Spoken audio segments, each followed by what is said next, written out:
Hello बच्चों, मैं Gopal sir. Welcome to my YouTube channel Gopal sir classes. एक बार फिर से आप सभी बच्चों का बहुत बहुत स्वागत है मेरे YouTube channel Gopal sir classes में। आज हम लेकर आए हैं क्लास 12 फिजिक्स, और क्लास 12 फिजिक्स में अभी हम जो चैप्टर पढ़ रहे हैं उस चैप्टर का नाम है विद्युत चुंबकीय प्रेरण, इलेक्ट्रोमैग्नेटिक इंडक्शन। और आज है हमारा लेक्चर नंबर 7। लेक्चर नंबर 7 में एक और इंपॉर्टेंट टॉपिक के साथ हम आ गए हैं। और आज का लेक्चर का हेडिंग बताने से पहले मैं बता देता हूं कि लेक्चर नंबर 6 में हमने किया था स्वप्रेरकत्व या स्वप्रेरण गुणांक किसे कहते हैं हमने बताया था, हमने उसकी परिभाषा बताया था आप सभी बच्चों को। और आज हम एक लंबी परिनालिका के कारण आपको स्वप्रेरकत्व या फिर स्वप्रेरण गुणांक के लिए व्यंजक निकालकर सिखाएंगे। हम डिराइवेशन सिखाएंगे आपको किसके कारण से, self inductance of long solenoid.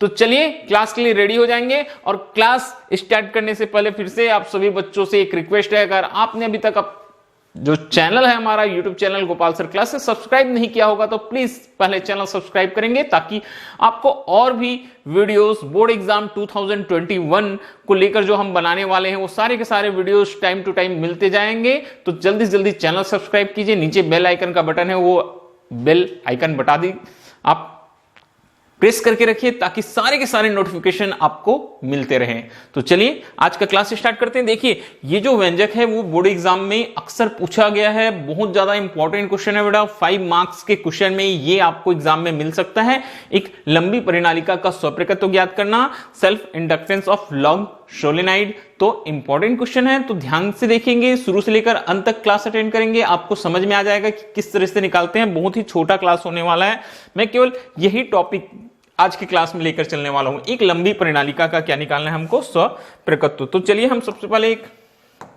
परिनालिका बनाते हैं। यहां मैं एक परिनालिका का निर्माण कर लेता हूं बेटा, ठीक है। ये एक लंबी परिनालिका,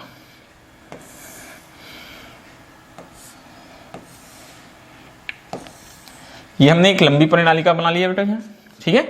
एक लंबी परिनालिका बना लिया जिसकी लंबाई स्मॉल एल है। अब इस लंबी परिनालिका में क्या है बेटा, बहुत सारे तांबे के तार लपेटे गए होंगे इस तरीके से, कुछ इस तरीके से बहुत सारे टर्न्स होंगे, तांबे के तार के बहुत सारे फेरे होंगे, ठीक है।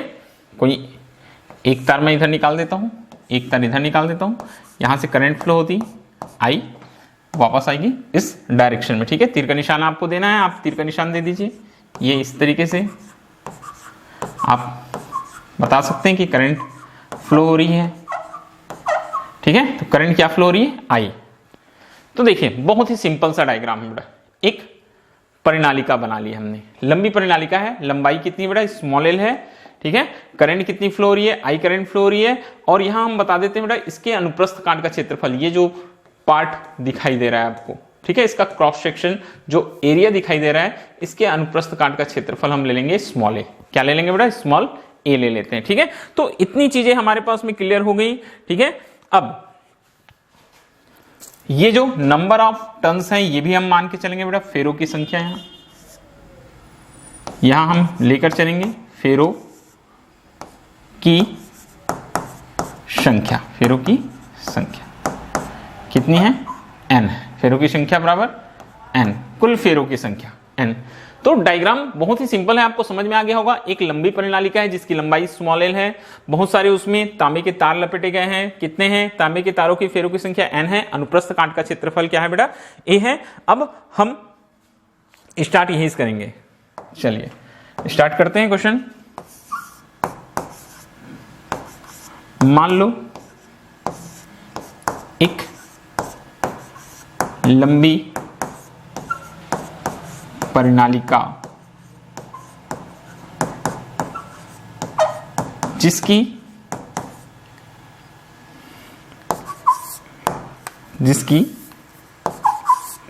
लंबाई स्मॉल एल है, उसमें, ठीक है, एक लंबी परिनालिका है जिसकी लंबाई कितनी स्मॉल एल है, उसमें फेरों की संख्या बताना बेटा। सबसे पहले आप फेरों की संख्या क्या बता देंगे, उसमें फेरों की संख्या कैपिटल N और अनुप्रस्थ काट का क्षेत्रफल और अनुप्रस्थ काट का क्षेत्रफल बता देंगे आप। अनुप्रस्थ काट का जो क्षेत्रफल है, ठीक है, ये आप यहां बता देंगे बेटा कि अनुप्रस्थ काट का क्षेत्रफल a है। तो सबसे पहले आपको ये लाइन लिखना है। बात समझ में आई? फिर से सुन लीजिए। मान लो एक लंबी परिनालिका है जिसकी लंबाई स्मॉल l है, फेरों की संख्या कैपिटल N है और अनुप्रस्थ काट का क्षेत्रफल क्या है बेटा? कैपिटल A है। ये हमने लिख लिया। अब इसके बाद बोलता है कि यदि प्रति एकांक लंबाई में फेरों की संख्या, प्रति एकांक लंबाई मतलब हर एक फेरों की संख्या स्मॉल n हो तो small n is equal to capital N by L, जबकि कैपिटल N कुल फेरों की संख्या है। कुल फेरों की संख्या लंबाई L है, प्रतिकांक लंबाई में n फेर है तो n is equal to NL और small n is equal to N by L। ये हमारे पास में आ गया यहां, ठीक है। तो ये आपका स्टार्टिंग जो लाइन रहेगा। फिर से एक देख लीजिए क्या लिखेंगे बेटा। मान लो एक लंबी परिनालिका है जिसकी लंबाई स्मॉल n है, उसमें फेरों की संख्या कैपिटल N है। अनुप्रस्थ काट का क्षेत्रफल बता दीजिएगा A है। प्रतिकांक लंबाई में फेरों की संख्या स्मॉल n हो तो small n is equal to N by L। अब हम आगे बढ़ते हैं बेटा। अब हम स्टार्ट करेंगे, यदि कुंडली जो कॉइल है हमारे पास में, ठीक है। अब क्या बोलता है बेटा? यदि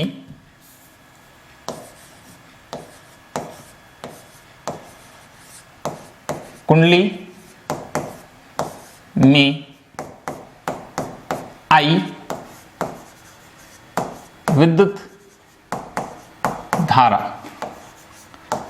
प्रवाहित हो रही हो, ठीक है, कितनी? तो कुंडली के अक्ष पर, कुंडली के अक्ष पर क्या निकालेंगे बेटा? हम चुंबकीय क्षेत्र देखते हैं। कुंडली के अक्ष पर हम चुंबकीय क्षेत्र देखते हैं बेटा। फार्मूला होता है कुंडली के अक्ष पर चुंबकीय क्षेत्र देखने के लिए μ0 Ni। क्या फार्मूला होता है हमारे पास? B is equal to μ0 Ni। और n की वैल्यू देखिए, स्मॉल n की वैल्यू हमने n बाई L लिखा हुआ है, तो ये हमारे पास में वैल्यू आ जाएगा बेटा μ0 n। स्मॉल n की जगह हम लिखेंगे, क्या लिखेंगे हम? Capital N by small l, ये लिख लेंगे, इनटू हो जाएगा बेटा I। ये हमारे पास में आ जाएगा चुंबकीय क्षेत्र। ओके, अब आगे यहां से आप चाहें तो इसको समीकरण नंबर 1 देके रख सकते हैं। अब लिखेंगे बेटा, अतः देखिए होता क्या है एक्चुअल में, अब जो कुंडली की त्रिज्या रहती है वो लंबाई की तुलना में बहुत ही कम होती है। अतः हम ये मान के चलते हैं कि कुंडली के प्रत्येक भाग पर जो चुंबकीय क्षेत्र होगा वो एक समान होगा। अतः हम यहां निकालेंगे बेटा कुंडली, अतः कुंडली की जगह में आप परिनालिका लिखेंगे ना। अतः परिनालिका की प्रत्येक फेरे से बद्ध क्या देखेंगे बेटा हम? चुंबकीय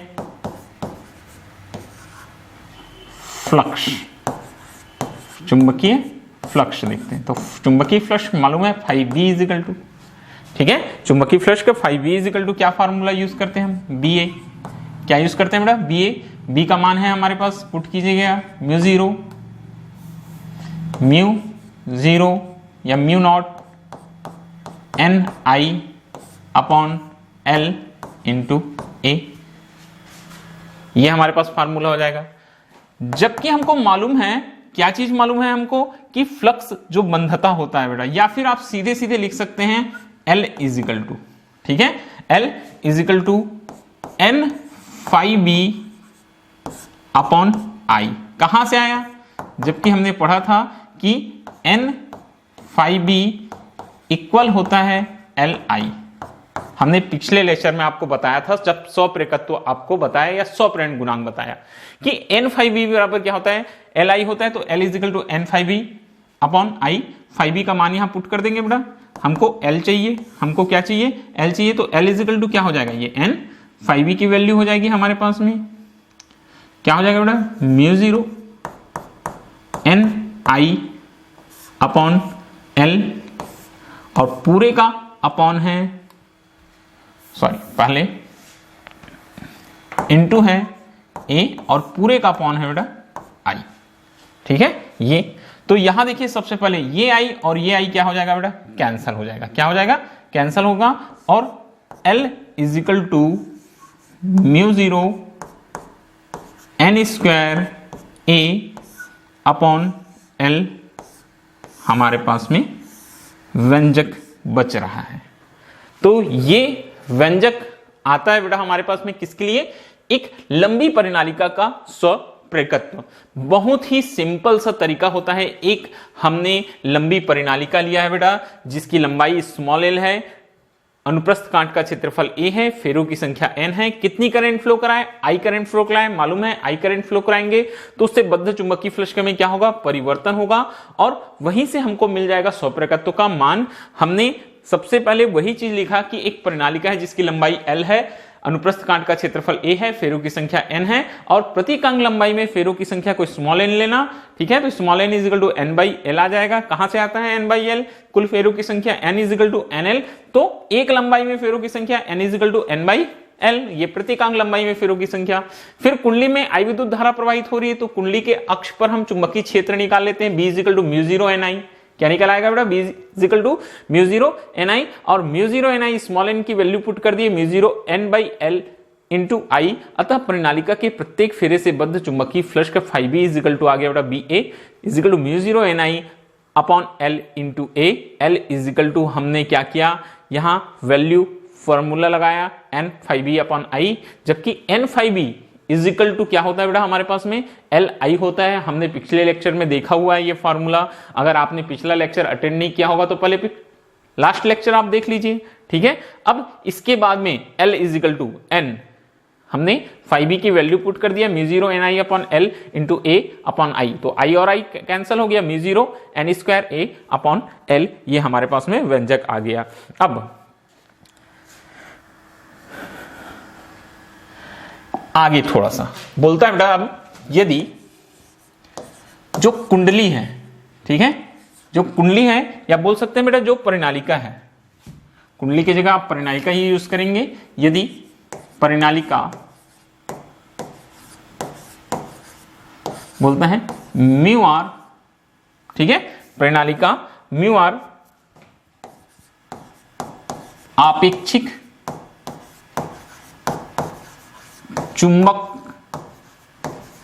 चुंबकशीलता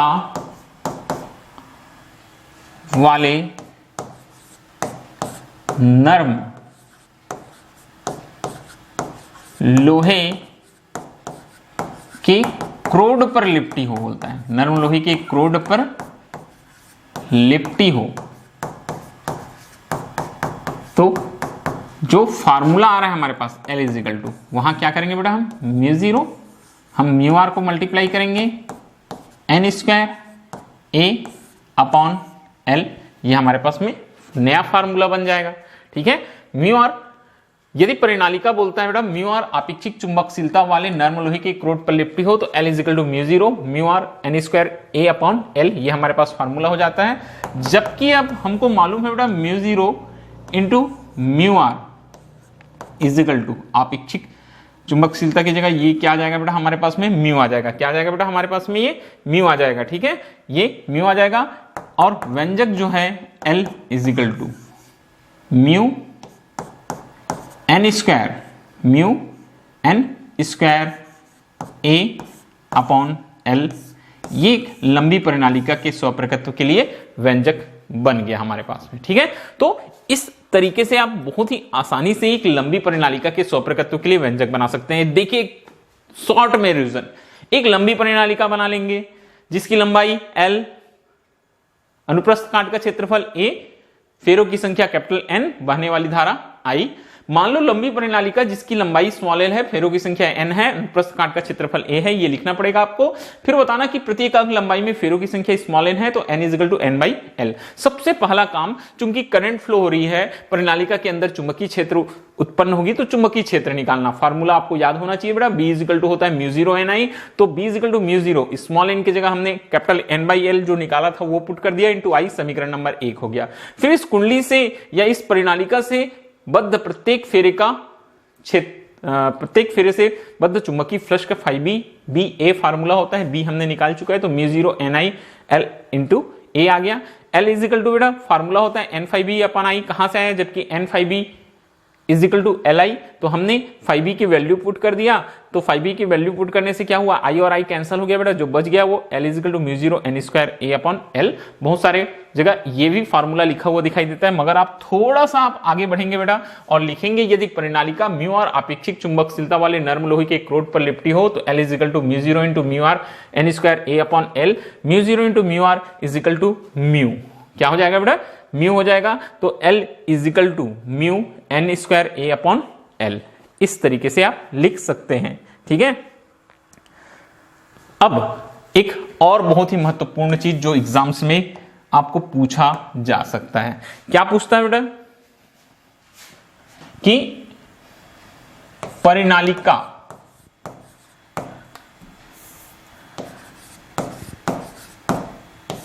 का स्वप्रेरकत्व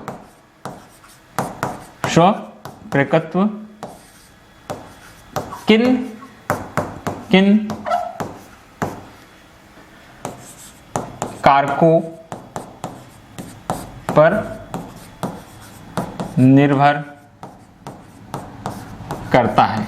ये चीज आपको एग्जाम में इस क्वेश्चन के साथ में आपको पूछा जा सकता है।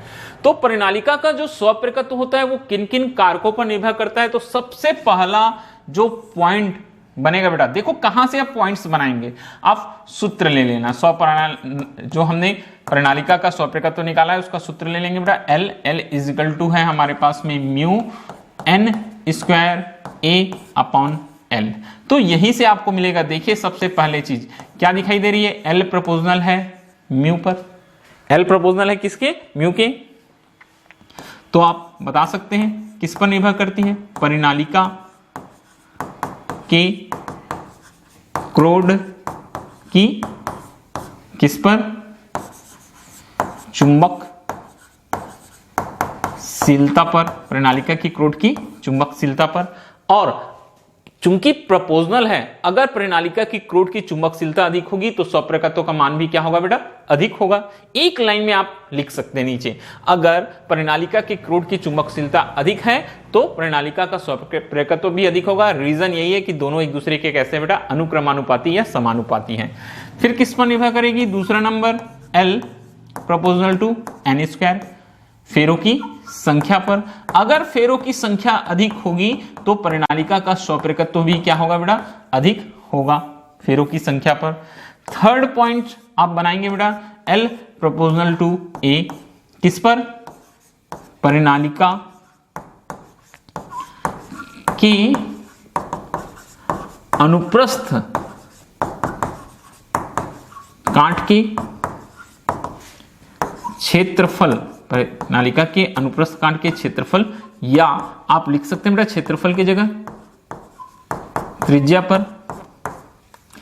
अब ये भी क्या है बेटा, अनुक्रमानुपाती है। कैसा है, ये भी अनुक्रमानुपाती या समानुपाती है। तो सिंपल सी बात है, फिर से हमको ये बात समझ में आ जाएगी कि परिनालिका के अनुप्रस्थ काट का क्षेत्रफल अगर अधिक होगा या त्रिज्या अधिक होगी तो परिनालिका का स्वप्रेरकत्व का मान भी क्या होगा बेटा, अधिक होगा। और चौथा नंबर एल व्यतक्रमानुपाती है 1/L के, मतलब किस पर डिपेंड करेगा, परिनालिका की लंबाई पर,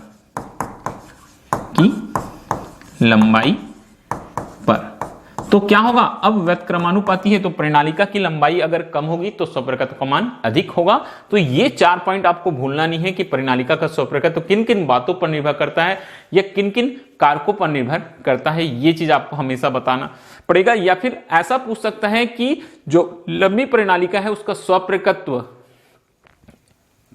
किस किस को प्रभावित करता है। तो ये चीज आप याद रखना, किस किन चीजों से प्रभावित होता है। तो L प्रोपोर्शनल टू म्यू, कोई भी फार्मूला हो आप इस तरह से प्रभावित करने वाले कारक या किन किन कारकों पर निर्भर करता है, ये चीज आप निकाल सकते हैं। जो प्रोपोर्शनल होता है मतलब एक अनुपात में होता है, वो समान रूप से बढ़ता है, तो प्रणालिका के क्रोध की चुंबकशीलता को अगर हम बढ़ाएंगे तो प्रणालिका का स्वप्रकत्व का मान भी बढ़ेगा। अगर फेरों की संख्या को बढ़ाएंगे तब भी प्रणालिका का स्वप्रकत्व का मान बढ़ेगा। अगर प्रणालिका के अनुप्रस्थ काट के क्षेत्रफल या त्रिज्या को बढ़ाएंगे तब भी प्रणालिका का स्वप्रकत्व बढ़ेगा। अगर प्रणालिका की लंबाई को, चूंकि ये व्यतक्रमानुपाती है, लंबाई को अगर हम बढ़ाएंगे तो स्वप्रकत्व का मान कम हो जाएगा, और लंबाई को कम रखेंगे तो स्वप्रकत्व का मान अधिक होगा। ओके, तो ये हमारे पास में व्यंजक आ गया। आप चाहे तो यहां मात्रक लगा सकते थे, मात्रक होता है बेटा हेनरी। क्या मात्रक होता है? हेनरी। बहुत इंपॉर्टेंट क्वेश्चन, छोटा सा क्वेश्चन था, बस इतना ही। ठीक है, तो चलिए फिर नेक्स्ट लेक्चर का इंतजार कीजिए, मैं एक और स्वप्रकत्व का व्यंजक लेकर आऊंगा। किसके लिए? समतल वृत्ताकार कुंडली के लिए। आज के लिए बस इतना ही। Okay, thank you.